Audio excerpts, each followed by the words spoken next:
So if I don't like it, and why would I want to impose my own thoughts and feelings and emotions and wisdom and whatever to them? What is the outcome I'm actually optimizing for? The outcome that I'm optimizing for is that, number one, they feel heard, right? They are giving the space to be themselves.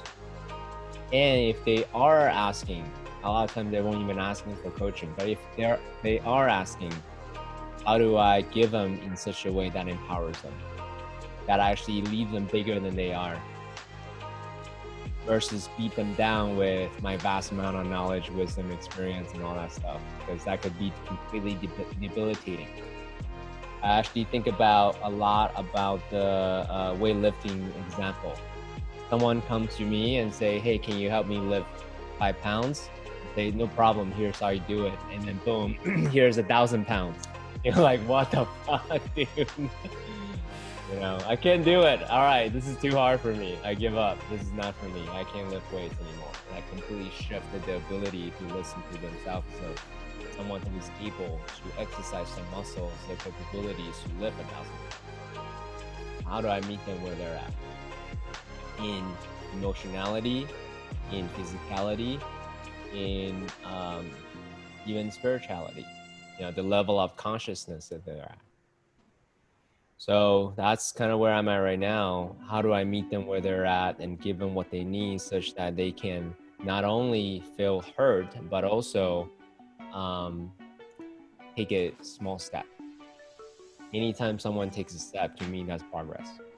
As long as they're making progress, then there's movement. When there's movement, there's hope. There's positivity, there's flow. When there's no movement, that's when you go into the negative downward spiral of, this is too hard for me. I'm not able to do this. Can somebody else help me? Maybe I'm stupid. Maybe I need to do more research. So they don't actually take any kind of action. They get into analysis paralysis. That's why I'm a huge proponent as a coach. My job is not to be a therapist, just to listen. My job is to hold that space so then you can be who you are. And my job is also to poke you, right? Such that you get in action. However small that action may be, as long as it's better than you did yesterday, as long as it's any kind of action. That to me is what distinguishes the difference between therapists and a coach. My job is to poke people with love or action. Yeah. So all these other things, the tools, the plant medicines, the mental models, the accountability calls, the podcasting, the flow master sessions, the ayahuasca, the meditation, the landmark, the Tony Robbins, the books, the notes, the personal stories, all of these things are just different tools in my tool belt, such that I can actually activate someone into action. Oh, man. That's my journey on being a coach. Dude, you know, that was exactly what I needed to hear right now, because I didn't quite recognize it, but I think because my post got so much feedback and really positive feedback, you know, I got like 31 people that wanted to be more or less like a beta client. And great, you know, I could feel something in myself shift in that it wasn't just like confidence, but it was like almost like arrogance. And that arrogance, I think, started slipping into a bit of like anxiousness and imposter syndrome, which maybe sounds a little bit counterlogical or counterintuitive to the arrogance, but totally you know, yeah. And then, you know, what you really reminded me of is what, you know, I was saying, like, how am I going to teach them all this stuff, you know? And it's like you said, that's the analogy of like, hey, I just taught you how to lift a 5-pound weight. Now here's a 1,000-pound weight. I don't need to make the jump from, hey, I'm going to help you with your side business to, I'm going to change your whole life around, you know? And, you know, the reason why people recommended me to be a coach was because I was a good listener.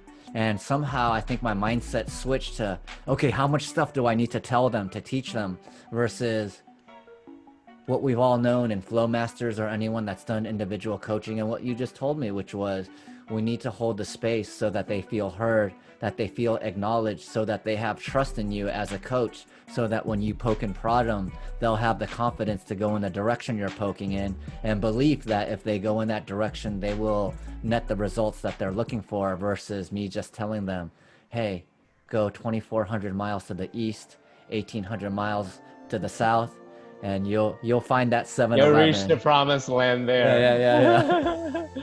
Your highest self will be sitting in the mountaintop waiting for you. Yes, with a nice Michelob beer ready for you to drink. That's right. Yeah. Oh man, I feel so much more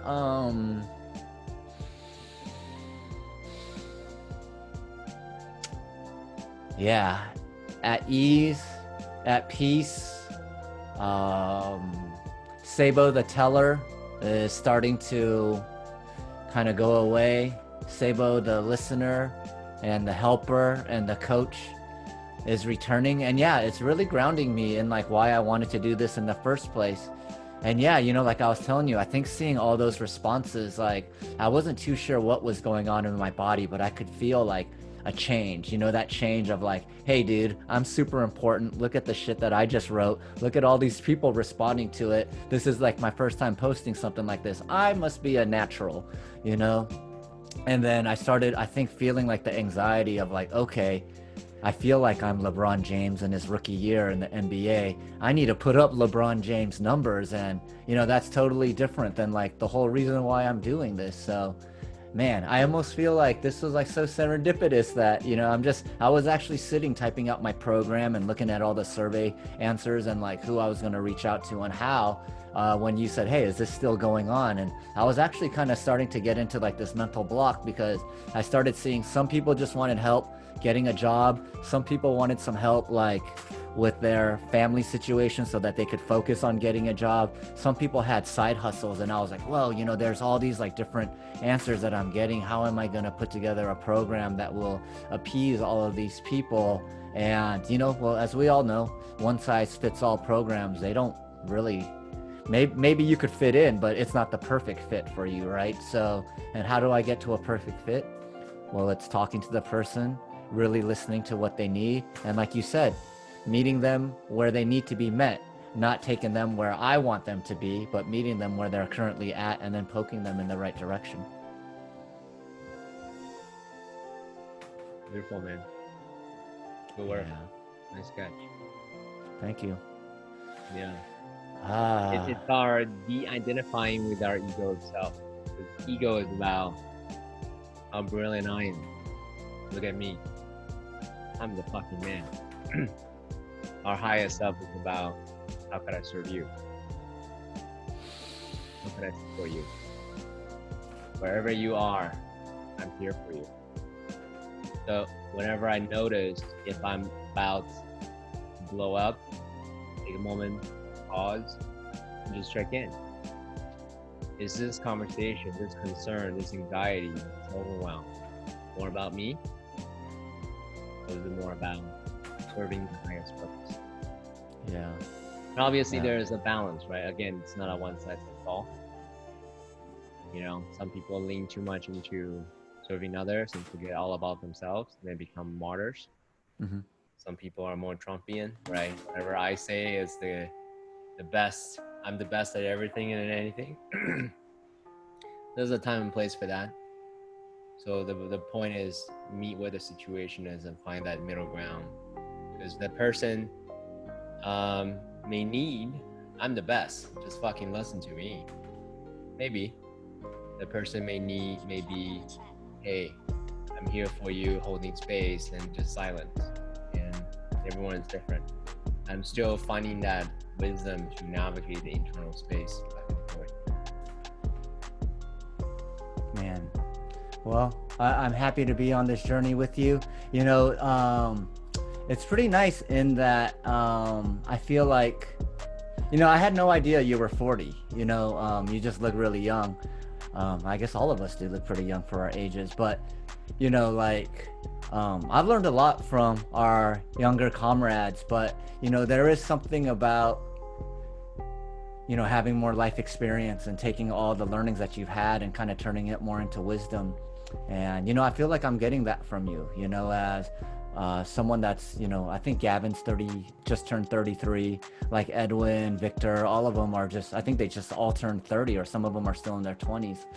And what I really like about them is, like, I feel like they grew up in an era with slightly less restrictions, so like their minds could kind of wander and flow where it wanted to go. But at the same time, you know, I also understand, like, when I was young, like, you know, like I had the internet and I was able to like stuff my mind with like a lot of information, and I was able to like regurgitate that to other people and, you know, make it seem like I was very knowledgeable, but I had only intellectual understanding of the concepts. I had no real world embodiment of it.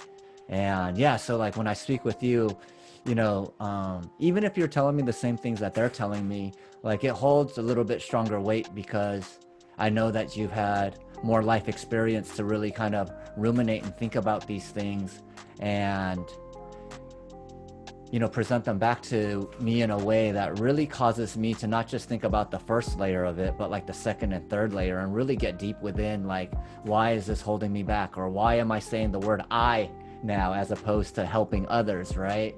And it's really cool, man. I really appreciate that. So thank you, CK. You're welcome. And thank you for being you. Thank you. You know, as you were speaking, a few words come to mind: the je ne sais quoi, or X factor. You know, when you speak, people listen. When you even are doing crazy things like bouncing up and down on a yoga ball, who does that at a public forum?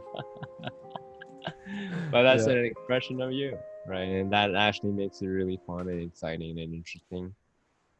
So anyone that's resonating with that joie de vie, joyful life energy that you have, right? That seeker energy that you have, that warrior spirit energy that you have, to lean into discomfort, to just say fuck it, and I'm gonna go into, forget about law school, I'm gonna put some tattoo on me, go into the cannabis industry, right? Yeah. So that's fucking awesome. That's great, right? You know, so, and I'm gonna go into jiu-jitsu, even though however way that I weigh is totally cool, because, you know, it's more about skills, less about, you know, body size or whatever. Point being, you know, you're just being you, and that's what's so attractive, right, about who you are, and that's why people resonate with you. None of this stuff that you talked about, the tactics, the strategies, the frameworks, the wisdom, blah blah blah, all these other things matter. Because I appreciate the compliment, but what I'll say, you know, just side-by-side comparison, I put my stuff out there, you know, a lot of times it's like crickets, because people don't understand, people don't resonate.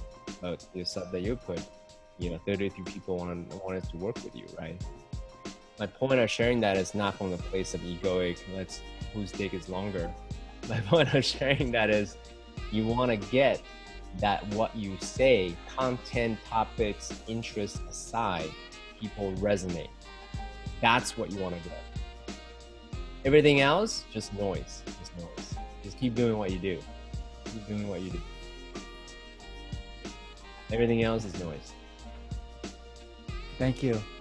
And you know what? I mean, I remember you telling some of the other guys that, you know, it almost doesn't matter what type of content that they were putting out. People are tuning in for you, you know, and whether you're talking about stocks, coronavirus, mental health, or whatever, there's some sort of resonance that people have, you know, with whoever it is that they decide to tune in. And you know what? I think that I remember you telling me something about one of your masters being able to just really like speak from the heart for like an hour at a time. And I remember your intention was to speak from your heart instead of your mind, you know, and, you know, I definitely did notice a lot more of that in the last Flowmaster session.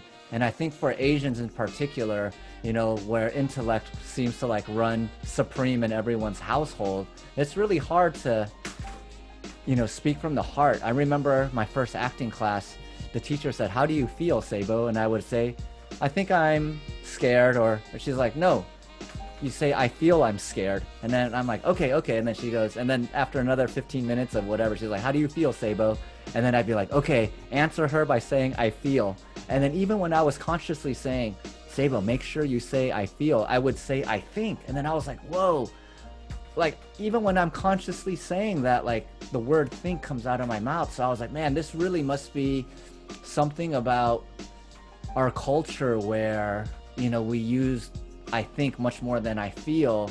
And ultimately, you know, like I've always had decent like kind of engagement with my posts, but after I started doing Flow Masters, and instead of like I would always try to come on and try to sound like smart or like a subject matter expert or a visionary, and yeah, like I said, sometimes it'd be good, sometimes it'd be bad. But more recently, when I just tap into flow and just really speak from the heart, and you know, don't overboast but don't undersell myself, you know, that just seems to really resonate with more people. And that's why I'm so gung-ho about Flow Masters, especially for Asian men, because you know, and real quick, I do have a hard stop at 4:45, but That's cool.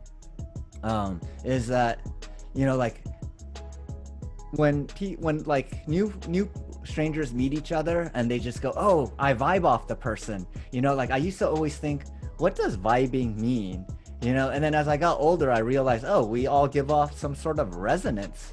And I do feel that when you are truly speaking from your heart, your resonance or your frequency is like a frequency that, you know, more people could like tap into, like on the radio dial, you know, it's like easier. It's like, okay, I vibe with this guy, you know. But if you're like trying to act some certain way and your resonance is like kind of, you know, not authentic, you know, like you will be able to fool some people, but there'll just be some other people will be like, yeah, you know, Seibo said all the right things, you know, he seems like a nice guy, but there was just something off about him, you know. And that's why I do believe, like, you know, it's just look at Flow Masters, it's like majority Asian. You know, I do think there's something about what we're doing here that's going to allow me, you, the rest of our Asian brothers to really speak from here. You know, we're already good from speaking here, you know, but speaking from here and also having here, and those two things are aligned, it's like, yeah, you know, yeah. And that's what really excites me. And like, you know, to be truthful, if I met you like a year ago, I probably would have been like so intimidated by you that I probably would have thought of reasons to like not like you. I'd be like, okay, this guy's into plant medicines just like me, but shit, he has a PhD, you know, like I'm just a dude that dropped out of law school. And I'd be like, oh man, he like speaks like so clearly on topics that I wish I could speak at the same depth as him. Oh man, fuck this guy, I don't like him, you know. Or maybe not on the surface, not on the surface, this guy. but deep down I would feel like this weird, like, hey, I'm supposed to be the only Asian guy talking about psychedelics, you know. And then here's another guy with a PhD that, you know, understands this stuff deeper than me. But now I'm just like you said, you know, it's like all these other guys in this room are my teachers, you know, and I could learn so much from them, and I could also teach them too. And that's the most beautiful thing, is coming into this space where we could give, receive, teach, learn, and just have this really like positive feedback loop where we all really benefit from it.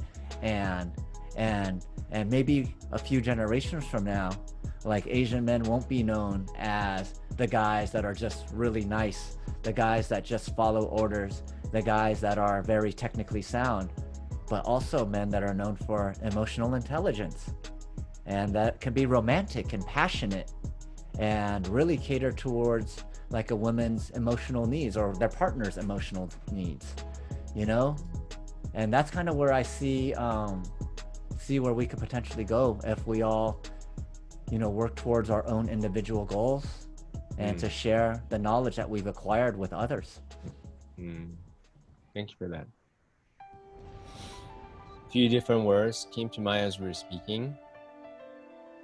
One is spiritual backbone. The other is emotional range. So one thing that I'm really clear about is I'm this nice guy, but this nice guy is actually an identity. In reality, I'm afraid to not be misliked.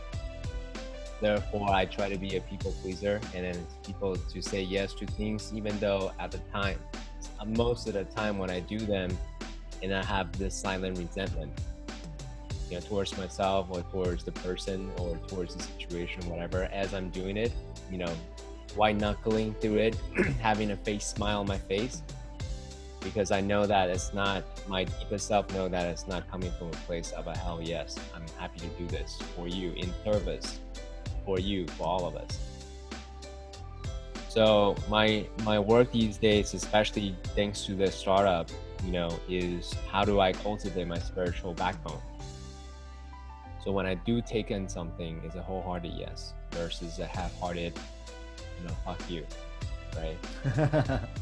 So, and it's been what a great lesson for me to learn. What does it take to have spiritual backbone? Is it saying no to everything, to anyone? No, I don't think that'll work. But first and foremost, it comes from a clarity of knowing what is it that I want, such that I can make a discerned choice of a yes or a no and somewhere in the middle, right? Versus just a very quick yes, just so that I can overcome the discomfort of yes, that situation. And also having been, so that's on the spiritual backbone side. On the emotional range side of things, yeah, plant medicine is a huge teacher. The divorce is a huge teacher, because I get to also relive where I had been self-righteous and not being able to meet her where she is at. I interpreted everything, a lot of what she wanted, as a entitled demand rather than a cry for love. I didn't really get what she's truly committed to. So I will have my own egoic reaction, the fuck yous, the silent resentments and all of that stuff. And then giving how energetically sensitive she is, of course she feels it too, right? So that's ultimately what drove us apart, is, I was meeting her with my ego rather than meeting her in the infinite spirit, infinite love that we have for each other. Wow. And then I actually thought when you first talked about the divorce, I thought you were talking about your parents' divorce. And then I realized you were talking about your own divorce. And you said that was, I think in our previous conversation, just a year and a half, 2 years ago. Yeah, but it actually is interesting that you said that, because I think it's intergenerational. There's a lot of similarities between my parents' marriage and my marriage. So I'm also able to see, like, if I don't stop this will get passed down to the next generation. If I don't actually become really cognizant about who I'm being, and then cultivating this third entity called marriage, it's very easy for this thing to continue in passing down to the next generation. Yeah. And how long were you married? 2 years, not long. Okay. But nonetheless, it wasn't long, but it was intense. I think a continuous ayahuasca for 2 years. That's essentially what it felt like. And if you were able to meet her where she needed to be met, do you think anything would have changed? Or I mean, there's some fundamental difference, right? And so here's a few different things. Factually speaking, objectively speaking, there are some fundamental core value difference. At the same time, I also believe that with enough effort on both sides, we can overcome anything and everything. But the amount of effort where we started, it was so vast. We're vastly different, so we need to do so much work to come to the middle to create something harmonious together. And then that work during that time is challenging to maintain love versus resentment and harmony and all these other things. That's why I think objectively it's good that we are no longer together. Subjectively, still a missing, like it could have been made. Yeah. Yeah. And what's your relationship with her today? I mean, we're friendly. We're not, I mean, she's set in stone, and we text each other once in a while type of things. You know, I still have a lot of love for her. She's a great human being. I don't resent her personally. I just recognize that we have fundamental difference, you know, in the way that we relate with each other. Yeah. Well, as you said, life is a learning lesson in itself, you know.